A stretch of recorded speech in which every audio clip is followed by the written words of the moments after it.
j'espère que vous allez bien, je suis vraiment ravie de vous retrouver aujourd'hui pour une nouvelle vidéo sur la chaîne qui va être un tag. Ça fait super longtemps que je n'ai pas filmé de tag, j'avais envie, je n'ai pas la possibilité cette semaine de faire un update lecture, au final il s'est passé plusieurs choses qui ont fait que je n'ai pas pu et je n'ai pas réussi à lire, donc voilà c'est tout, ce sera peut-être pour la semaine prochaine, je croise les doigts en tout cas. Donc voilà, je me suis dit que j'avais quand même envie de tourner une vidéo et un tag, ça fait longtemps donc pourquoi pas. Et hier soir, en flânant un petit peu, en regardant ce qui se faisait comme tag, j'ai trouvé le tag le livre qui, trois petits points, et je ne sais plus où, je l'ai vu sur plusieurs chaînes et je me suis dit pourquoi pas, donc je l'ai un petit peu préparé à l'avance. Et il y a certaines questions, je suis encore en train de réfléchir, mais bon, ça devrait le faire, donc on va commencer tout de suite.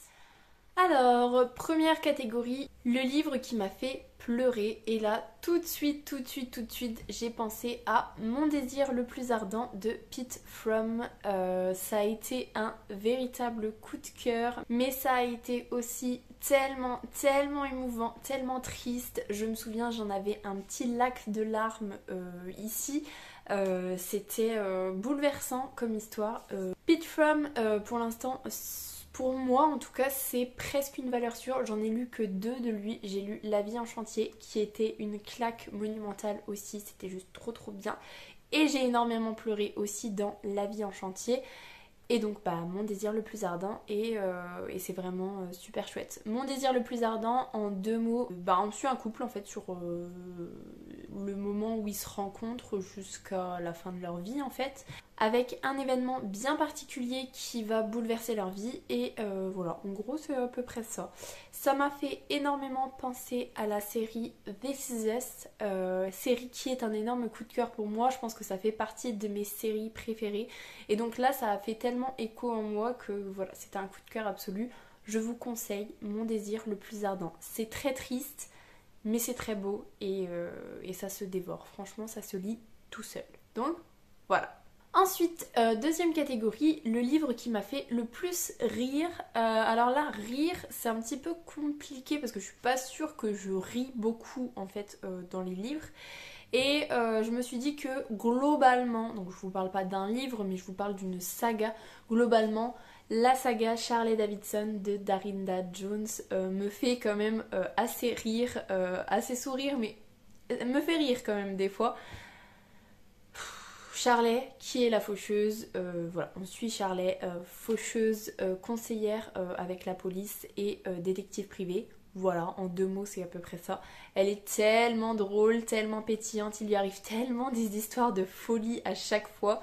Elle est presque maudite tellement c'est tout le temps elle qui va se prendre des tuiles pas possibles, mais elle est toujours aussi pétillante. Elle est toujours aussi chouette à suivre, et c'est avec plaisir que je lirai le prochain tome. Je ne sais même plus où j'en suis, je crois que j'en suis au tome 8 ou au 7, ou peut-être même au 6. Bref, je ne sais plus, mais ce qui est sûr, c'est que je continuerai avec plaisir à lire la suite de Charlie Davidson.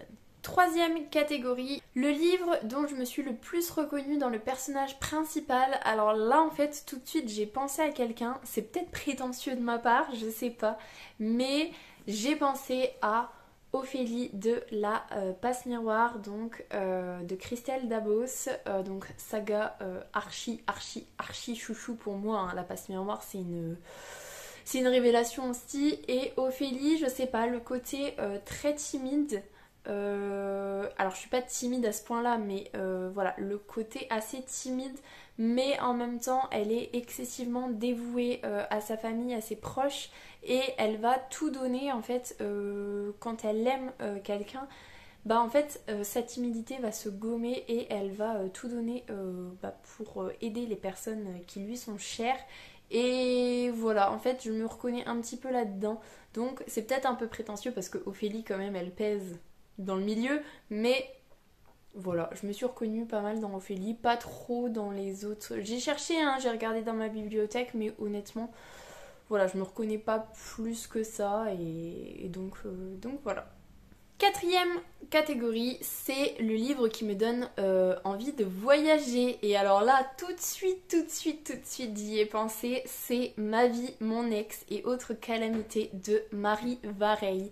Je l'ai lu il y a 2 ans et c'était incroyable parce que quand je l'ai lu, j'ai dit à mon chéri, mais c'est incroyable en fait, j'ai l'impression d'être aux Maldives. J'ai l'impression d'être en vacances aux Maldives. Et d'ailleurs, je lui ai dit, mais il faut trop qu'on aille aux Maldives. Bon, on l'a jamais fait, mais voilà, ce livre-là, c'est incroyable parce qu'on y est en fait et ça donne tellement envie d'y aller parce que certes on y est quand on lit, mais dès qu'on arrête sa lecture, bah, on se rend bien compte qu'en fait on est chez soi, pas du tout dans un contexte de vacances paradisiaques, mais tellement envie de voyager et ça nous donne presque l'illusion d'être en voyage en fait, donc super bien.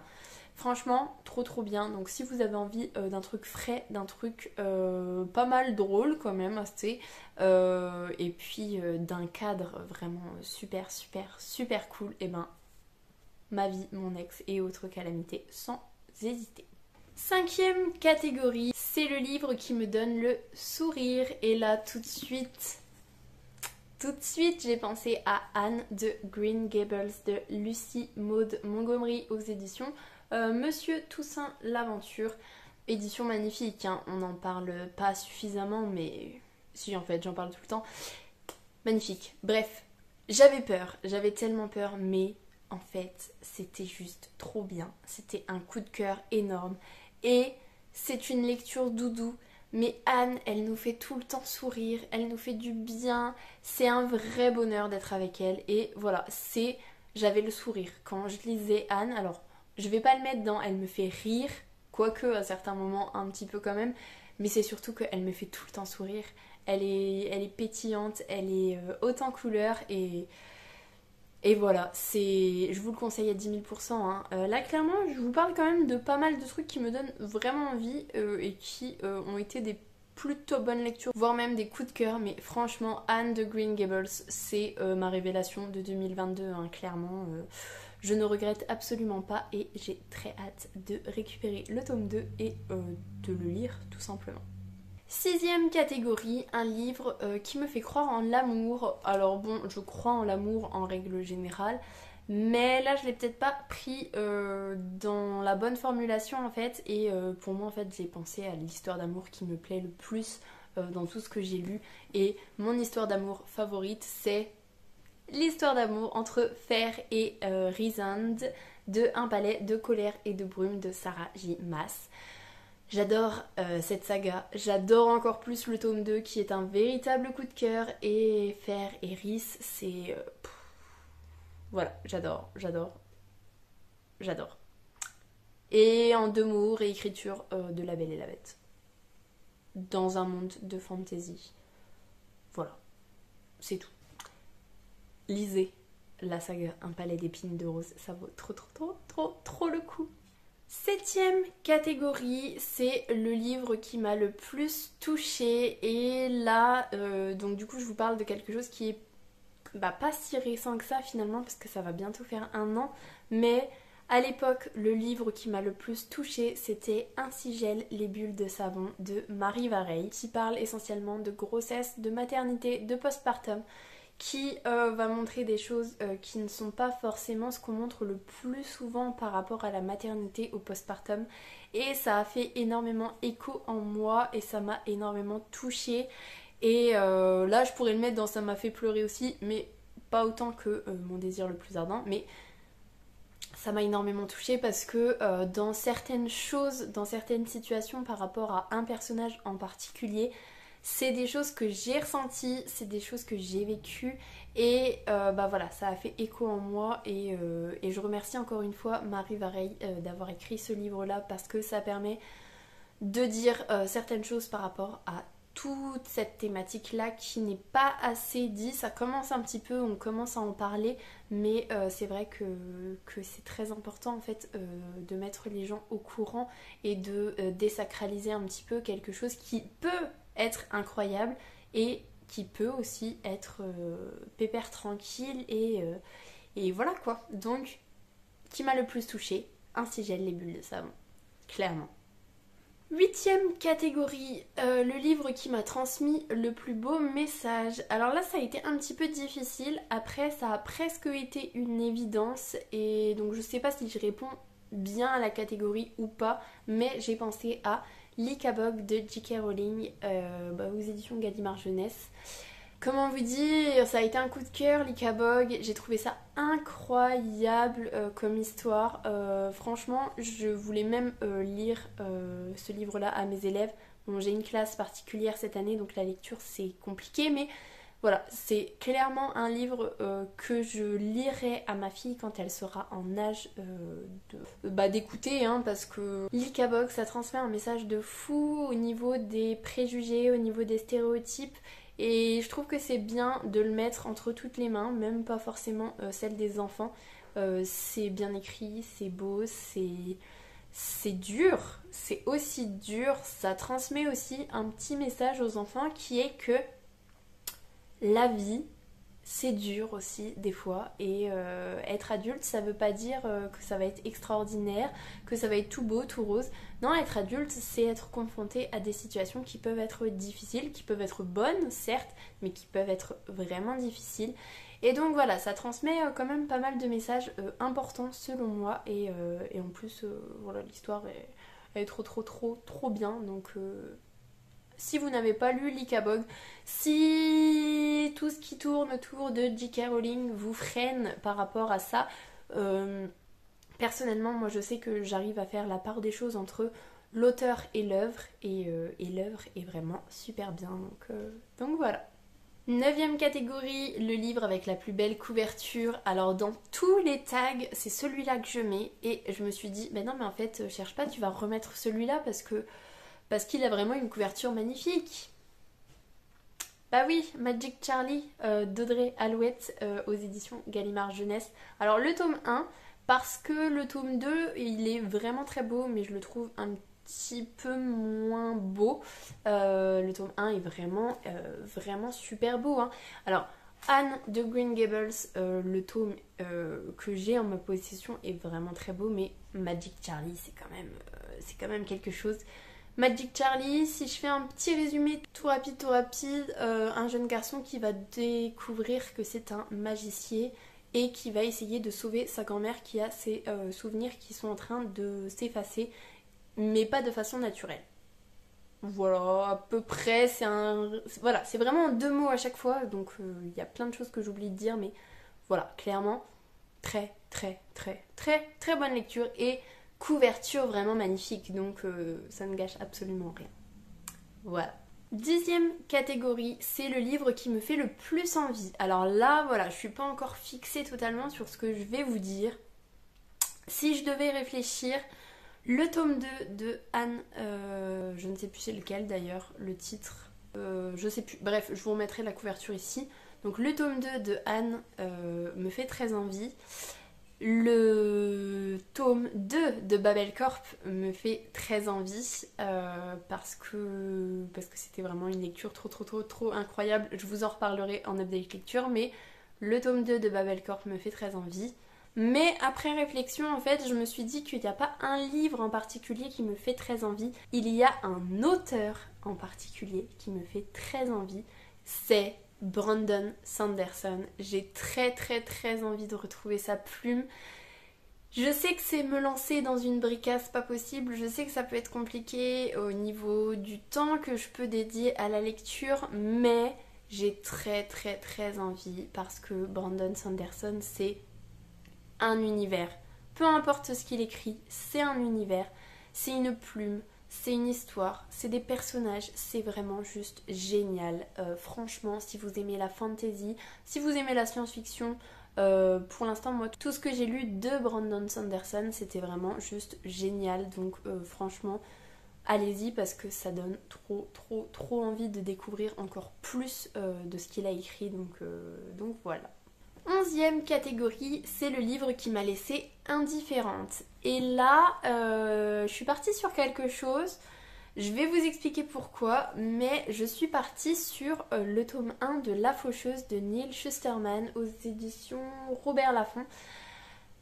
Alors, La saga de la faucheuse, j'ai tout lu, j'ai lu les 3 tomes. Le tome 2 c'est vraiment mon préféré, c'était un coup de cœur, c'était incroyable, c'était une claque pas possible. Et le tome 3 j'ai beaucoup aimé, j'ai beaucoup aimé la façon dont les choses se sont goupillées. Mais c'est vrai que c'était pas gagné avec le tome 1. Et je le mets là parce que indifférente, je sais pas si c'est le mot qui convient, mais pas un entrain incroyable pour l'histoire. Pas non plus une répulsion ou quoi que ce soit, c'est juste que je l'ai lu et voilà, je l'ai lu. Après, à la toute fin, il y a eu un regain d'intérêt de folie, c'est pour ça d'ailleurs que j'ai lu le tome 2. Hein. Mais voilà, le tome 1, je sais pas si voilà, le mot indifférente est bien choisi, mais ni bon, ni pas bon, je l'ai lu, voilà, il s'est lu et c'est tout. Mais je vous dis quand même un regain d'intérêt total pour la toute fin qui fait que j'ai adoré cette trilogie hein, parce que les autres tomes franchement c'était trop génial. Mais voilà le tome 1 juste voilà. Dernière catégorie, donc la 12e, un livre qui me donne envie de vivre dans l'univers. Et là, je ne vous cache pas que j'avais mis un livre. Et pour ceux qui me connaissent, j'avais mis Skyward de Brandon Sanderson. Et en fait, j'ai réfléchi et c'est pas exactement ça. Au niveau du monde, dans l'univers, tout ça, bah Skyward, en fait finalement pas tant que ça. Par contre, L'espace d'un an de Becky Chambers, ça avait été vraiment une excellente lecture. Et là pour le coup, tous les peuples différents, la façon dont l'univers est organisé et tout, bah là franchement ça me ferait plutôt bien envie. Et puis il y a énormément de tolérance, il y a énormément de sujets qui sont traités et qui sont importants selon moi. Et ouais franchement c'était vraiment une très bonne lecture. Alors ça commence à dater, je crois que ça fait 2 ans que je l'ai lu, mais c'était vraiment super chouette et l'univers est vraiment génial. Donc franchement, oui, en fait, à l'étonnement général, ce n'est pas Skyward, mais c'est L'espace d'un an. Donc voilà. Et donc voilà pour ce tag. Je suis plutôt contente parce que ça faisait assez longtemps et voilà, c'était plutôt sympa. Alors finalement, ça va faire une vidéo assez longue parce que je vois que ça tourne depuis un moment quand même. Donc on verra bien. J'espère qu'il vous aura plu et surtout n'hésitez pas à me dire en commentaire ce que vous auriez mis parce que je suis toujours preneuse d'idées, hein, clairement. En plus, souvent, très régulièrement, les idées que vous me proposez, et ben, quand je lis ce que vous m'avez proposé, et ben, ça tombe pile poil dans le mille, donc je suis toujours preneuse. En tout cas, si cette vidéo vous a plu, n'hésitez pas à mettre un petit pouce dans les airs, à vous abonner à la chaîne. Je vais vous laisser là-dessus, je vous souhaite une excellente semaine, de très belles lectures et je vous dis à la semaine prochaine. Salut!